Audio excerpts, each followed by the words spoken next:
Right, we are live. Hey guys, how's it going? Welcome back to the Kiwi Lads channel. In this video, we are going to be doing our Stormers versus Sharks review, the first match of the Rainbow Cup South Africa edition. Stormers 30, Sharks 33. I have got a special guest with me. I have got the rugby guru. He, of course, I can see that little badge in the bottom corner, the Sharks. He will be a happy man at this stage. What did you think of the game?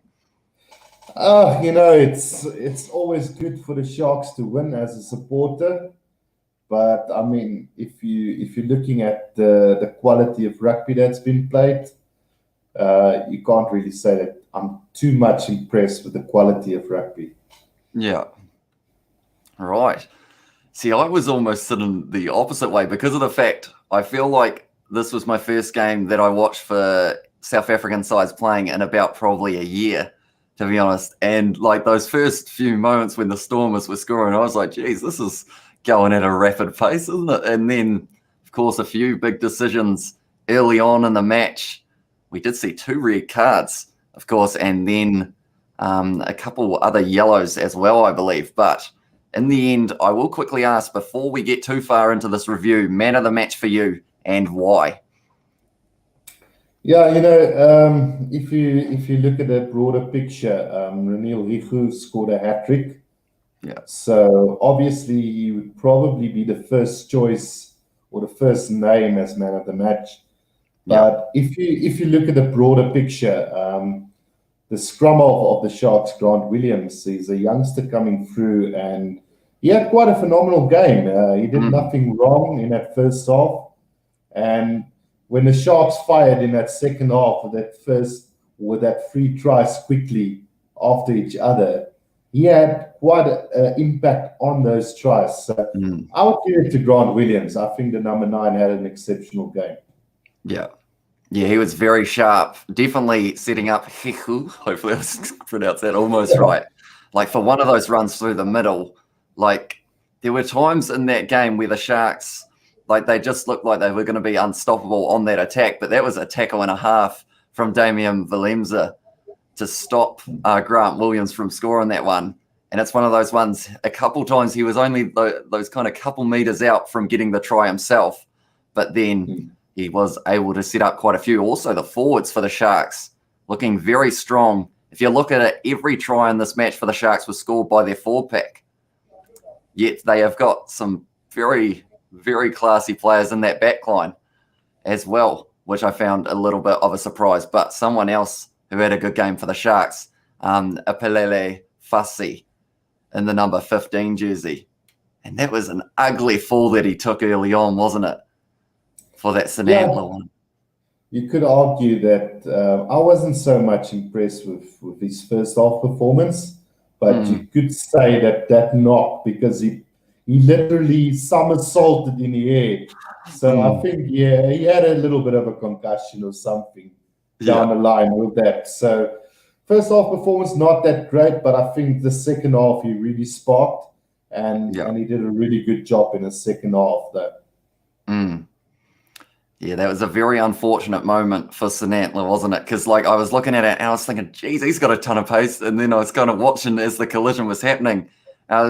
Just before it, you're like, wait, this isn't going to end well. And then I feel like the way Fassi actually landed, it wasn't best case scenario, but it could have been a lot worse in terms of the angle that, like the height that he got. Like he was a good 1.5 meters, 2 meters off the ground at least. And absolutely. It could have ended a lot worse, and I mean that's going to have a factor on how many weeks Sinantla is going to be suspended. Because I initially said maybe anything between 4 and 6 weeks.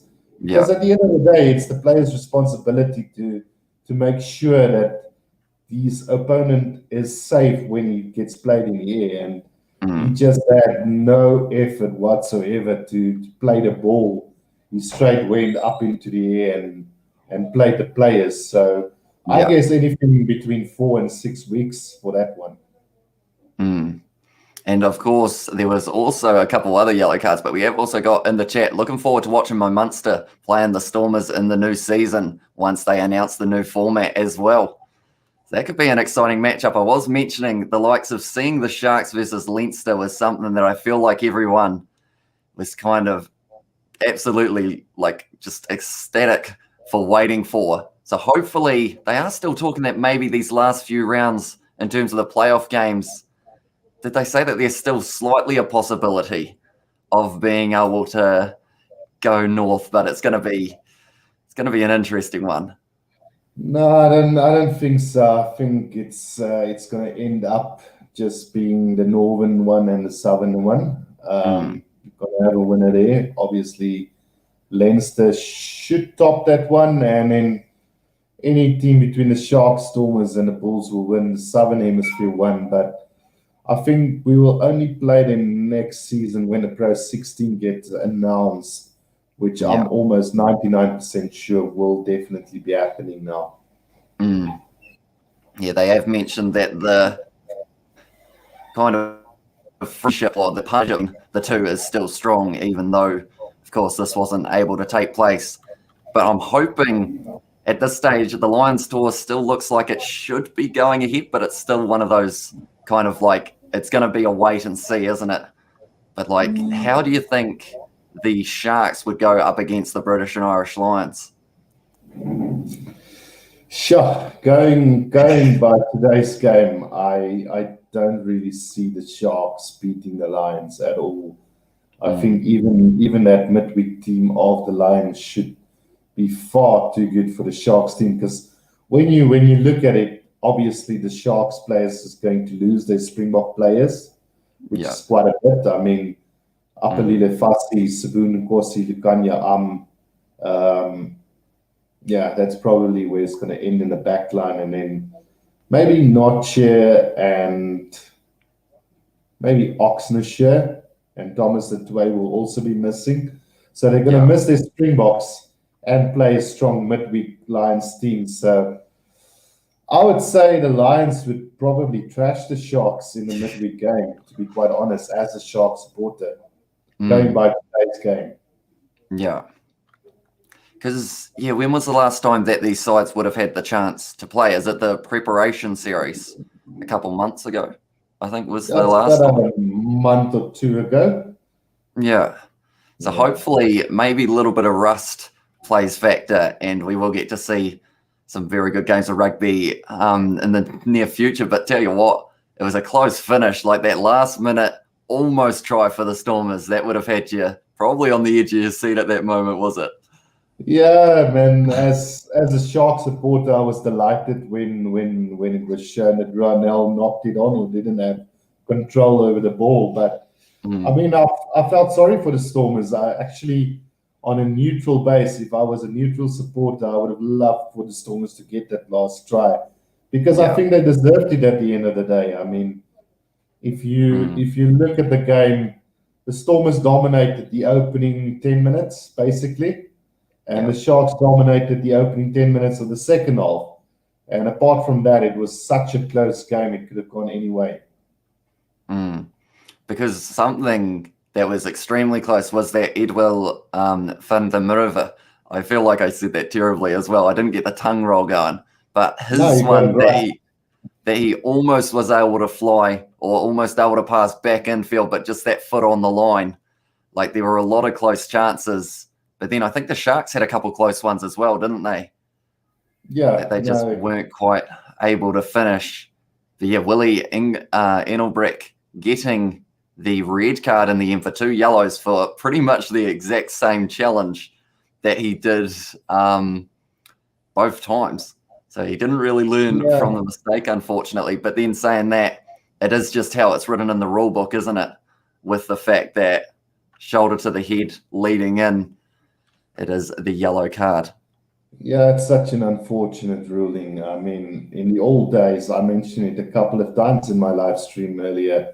In the old days, it would have gone unnoticed. It would have just been a normal tackle. And obviously, player safety is taken first-hand approach now. But you have to feel sorry for the guy, man. Getting 2 yellow cards for basically the same offense. You could have argued and said the Sharks player did have a little bit of a slight downward movement on both occasions. But I mean, according to the rules, straight yellow card, unfortunately. Yeah, and we have also got the Lions 4-pack will be an issue. If there are more English players in the team, that would be a worry for us because they're Sarries players in the first division as well. And then we have also got, dude, why are you still awake? Well, because there is plenty of great rugby on throughout the night. I don't know whether I'll do the Bulls versus Lions live stream. I think I may leave that to yourself. Might end up crashing before then. But yeah, hopefully that will also be a good game of rugby to watch. But yeah, it was one of those ones, like not seeing a game played by two South African sides in a long time. Like just the way that it was starting in the back and forth, like how close it was.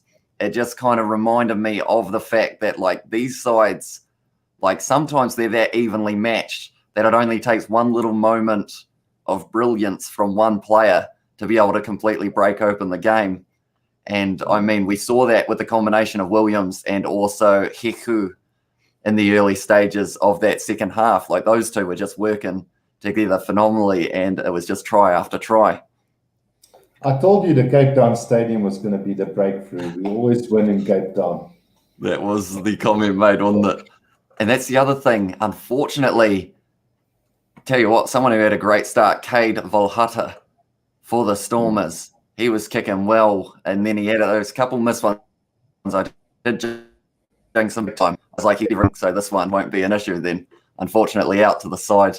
And then the next one also out to the side. But that injury did not look great, unfortunately.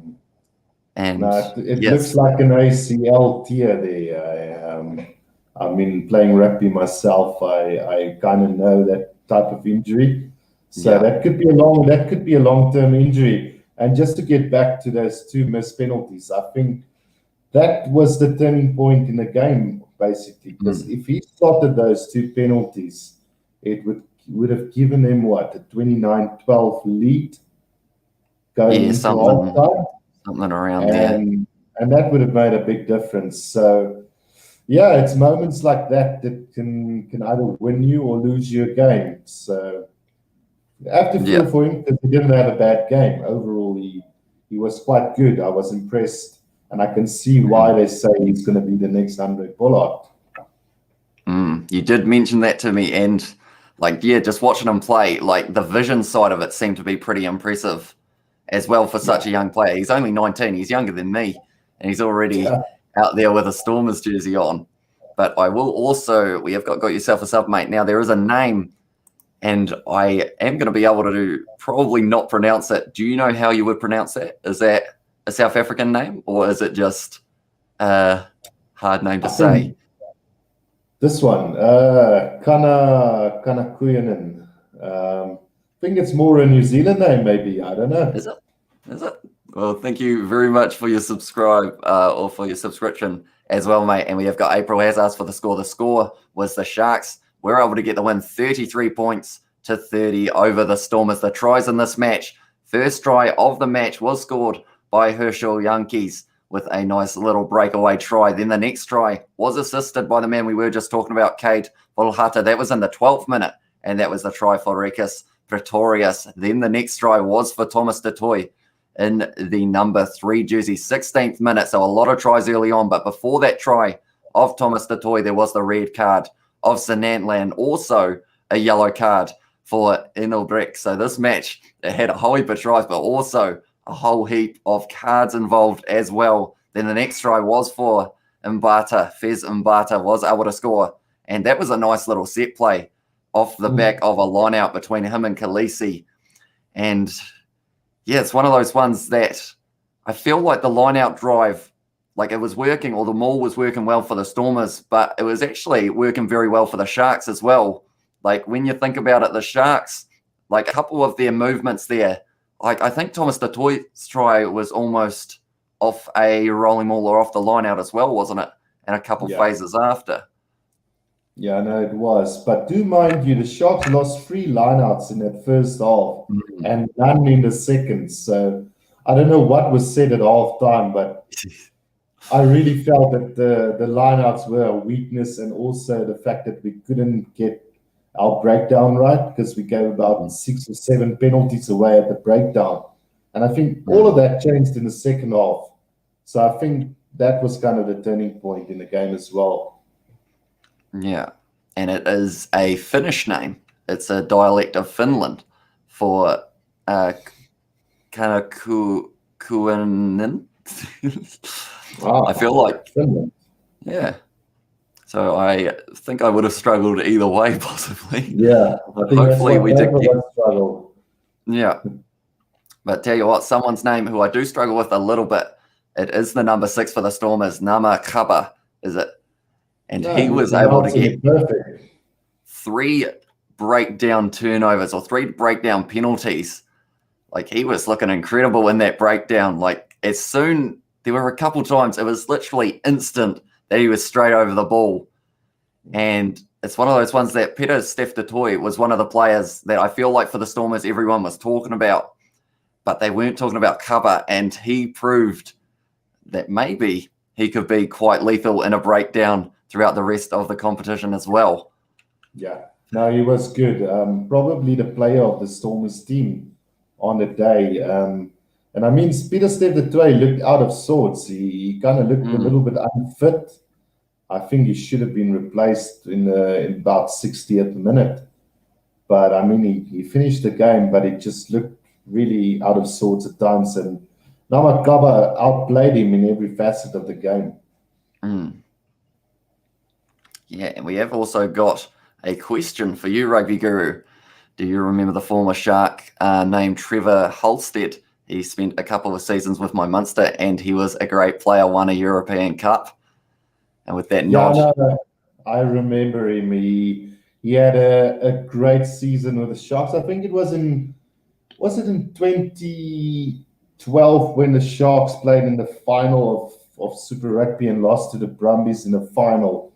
That guy was exceptional. He played inside centre and probably one of the most unluckiest South African players. I can't recall if he got a Springbok call-up, but I do know that he was very, very unlucky not to play many tests for the Springboks because he was a strong runner and very aggressive. He reminds me a lot about Andre Esterhuizen, that also used to play for the Sharks, now playing in England. Yeah. So, yeah, I do remember Trevor Halstead. Yeah. Good memory, that is for sure. Yeah. But yeah, the other try that I didn't get to in this one as well was the try for, I think I didn't actually mention Renewal Hihu, who was able to score 3 tries. Jeremy Ward getting a yellow card late in the match, which left the Sharks only with 14 men on the field for the last 8 minutes or so. And then also it was Damian Valemza who was able to score the try in the 74th minute, just after that yellow card. And that made it only a 3-point contest. And the other factor to play is the fact that, of course, with those red cards only being 20 minutes, there could have actually been, at one stage, it could have been 13 against 15 for a lot of the match. But, of course, the Rainbow Cup rules have got the 20 minutes. And also, we got to see a captain's challenge, and it was a successful one for the Stormers there at halfway. What was your take on that captain's challenge? And...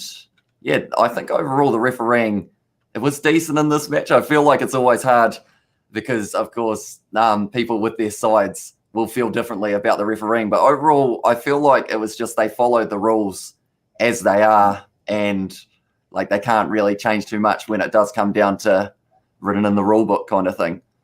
Yeah, I can tell you one thing. I had some nasty comments about the referee on my live stream. Yeah. But at the end of the day, people must remember the referees are only blowing what the rules say they must blow. You'll get here and there, you'll get a decision maybe that's wrong, like in the case of the captain's challenge, but that's why it's there. So if you do a captain's challenge and it's successful, you can use it again. So, I mean, if you feel the referee's done it wrong, just do a captain's referral. And I actually didn't get to hear what the captain's challenge was all about, because obviously I have my commentary off on the TV. So what I could have made out from it was that Nohamba wasn't on his feet when he challenged for the ball initially. He did have one leg down at one point. So, I mean, that's a good captain's challenge, and you'll get your one or two decisions that's poor in the end. But I mean, that cannot determine a game fully, unfortunately. Because I think, first of all, because it has to be conclusive, I think the first thing was the fact that they were seeing if he hadn't released the player, which I think they decided wasn't completely conclusive. So then they went to the fact that also the knee was down. So they went, right, that is a big enough factor for them to be able to overturn it. And that was a big moment in the game. The Sharks were going to be taking on the 3 points there.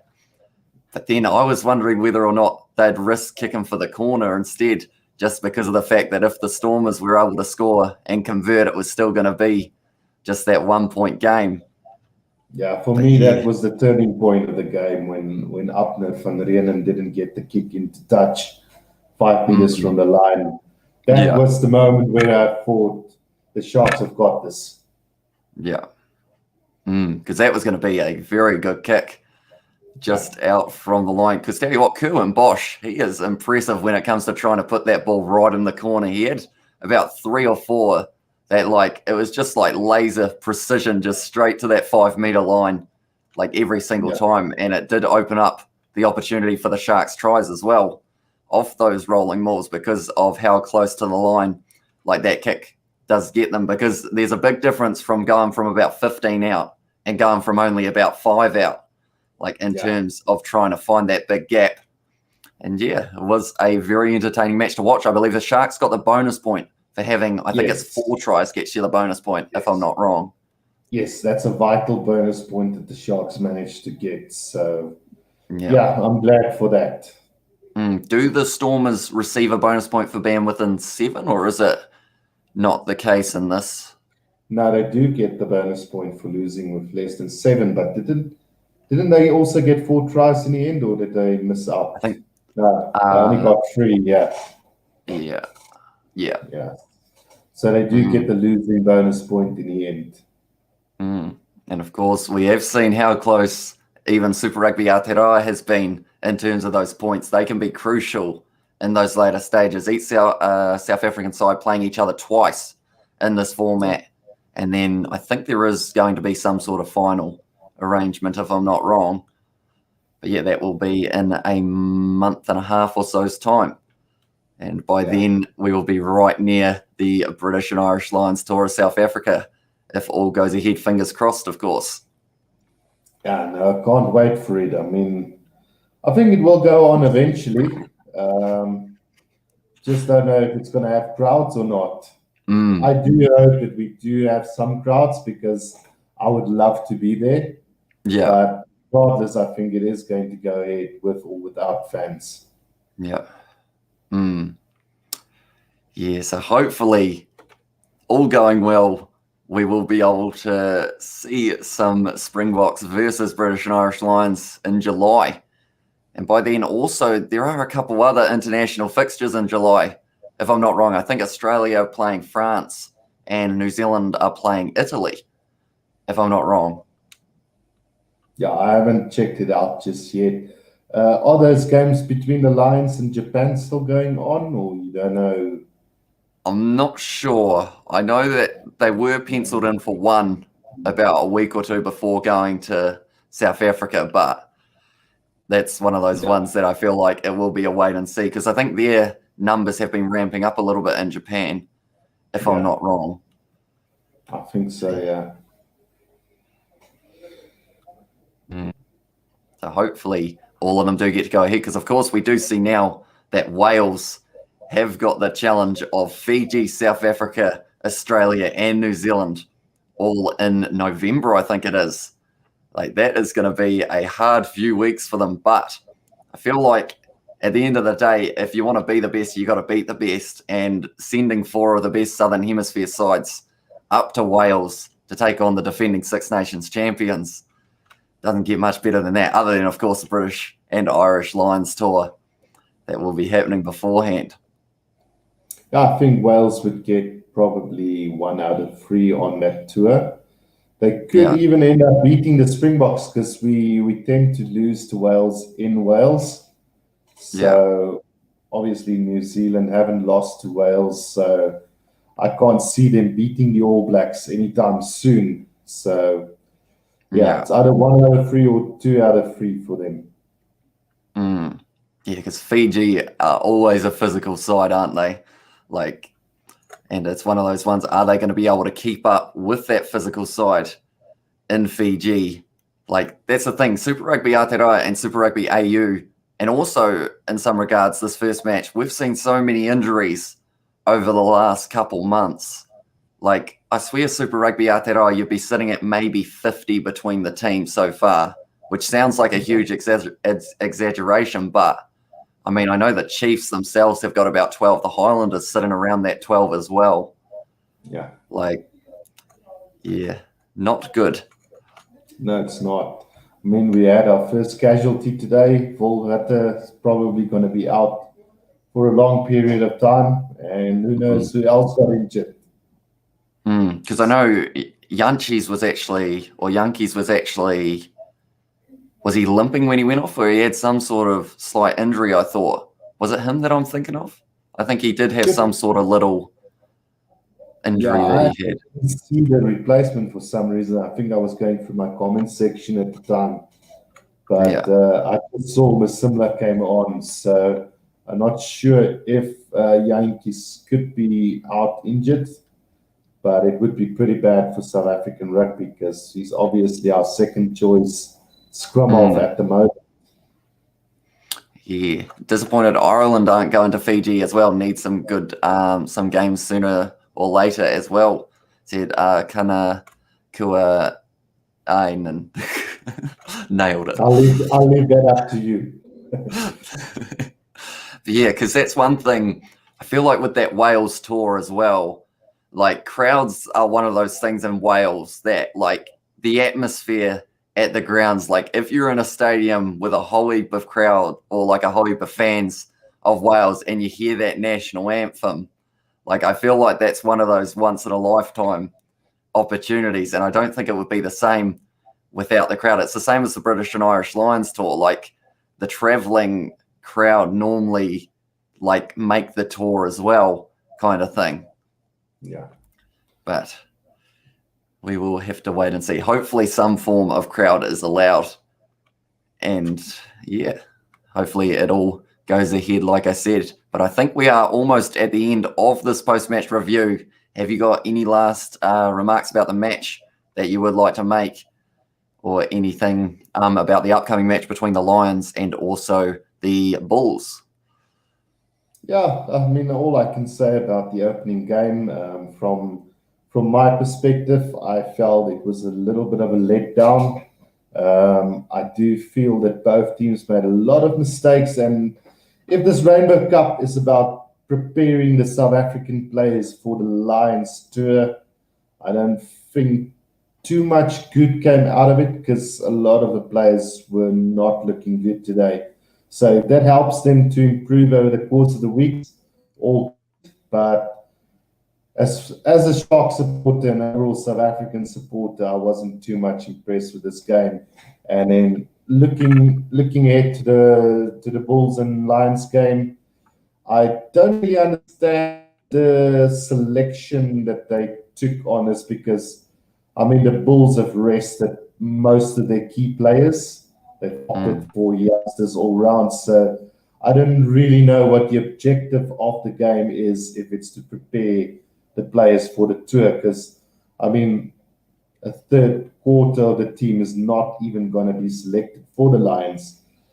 And Yeah. then as for the Lions team itself, also very young, inexperienced side. So yeah, you would expect the Bulls to basically win it because they're at home. Although home ground doesn't really count in this situation at the moment, but I think they do have enough grunt to beat the Lions today as well. Alrighty. So if I was to push you for a score prediction, so we can come back and see that you got it 100% bang on. What would that score prediction be? Bulls by 15. Oh, okay. Yes. Right. Feel like I need to give one as well, don't I? Young Lions side, hungry to try and possibly end up making a name for themselves. Lions by 3. I'll just go the opposite of what you say, just in case. So we have one both ways. Although maybe, yeah, Bulls at home, it's going to be hard to beat them. So maybe, no, I'll stick with the Lions by 3 and cross my fingers and my toes and hope for the best. Yeah, I mean, like I say, a young Bulls side as well, but coached by a brilliant coach, remember. Yes, right. Oh, well, that will be the end of this match review of the match between the Stormers and the Sharks, the opening match of the Rainbow Cup, South Africa. We have got Finn and McCarthy in the chat, as said hi as well. Hey, welcome to the live stream, mate. And we have also got Tashig has put, I wish I was dead. So maybe a Stormers supporter in that regard. But, you know, they had a close game here. And they will have more chances of being able to beat these fellow South African sides. Because at the end of the day, like 3 points in this game was not a lot of a difference. And it easily, you know, if that fella at the end, if he was able to get just that hand to the ball a little bit nicer, Stormers would have won the match as well. But yeah, that's the thing. At that last moment, looking at it, it seemed like maybe there was just a little bit too much panic. Like, I think he thought he was a lot more marked than he actually was and had a little bit more time than he thought he originally had. But yeah, maybe just the bounce of the ball in the end, letting him down. Because, I mean, he's a quality sevens player now, actually trying to make it in a 15-man boat. So it's like you said, I think he didn't realize that he had as much time as he had. But I think bounce the ball was also not very kind in the end. Yeah. And we have also got nice rugby streams from Finnan as well. Thank you very much. And I think, yeah, I'm not going to be doing the match between the Bulls and the Lions, I have a feeling. But I know someone who is by luck, and that is going to be the Rugby Guru. His link is in the description. If you do want to check out his channel, he is doing the Rainbow Cup games as well. And he is a lot more knowledgeable when it comes to South African rugby than myself. He did help me out with the pronunciations of a lot of these names. So I have got him to thank for that as well. But nonetheless, that is going to be the end of this review live stream. If you did enjoy, be sure to leave a like, subscribe to the channel. If you are new, check out the Rugby Guru as well, as we are going to be doing more videos together in the future. But nonetheless, we will see you all for the next one.